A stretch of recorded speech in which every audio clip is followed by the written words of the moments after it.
విజయనగరం జిల్లా ఈసారి విద్యారంగంలో గర్వపడే విజయాన్ని సాధించింది. సాధారణ పరిస్థితుల్లో చదువుకుంటూ అసాధారణ ఫలితాలు సాధించిన ఇద్దరు విద్యార్థినులు ఏలిశెట్టి ఉమాపార్వతి మరియు గొర్లె సాధ్విక.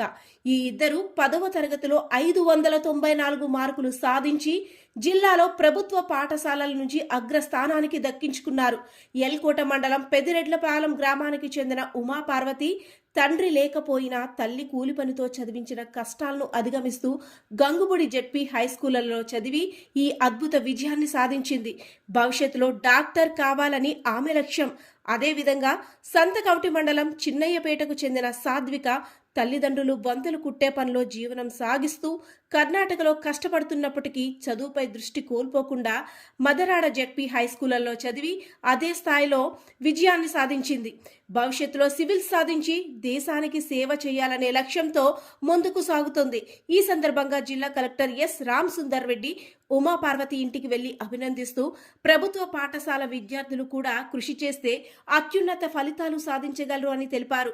జిల్లాలో ప్రభుత్వ పాఠశాలల విద్యా ప్రమాణాలు మెరుగుపడుతున్నాయని, ఈ విజయాలు మరెందరో విద్యార్థులకు ప్రేరణగా నిలుస్తాయని చెప్పారు. సందేశం ఒకటే, పరిస్థితులు ఎలా ఉన్నా కృషి చేస్తే విజయం ఖాయం. ఉమాపార్వతి సాధ్వికల విజయం మన సమాజానికి నిజమైన స్ఫూర్తి.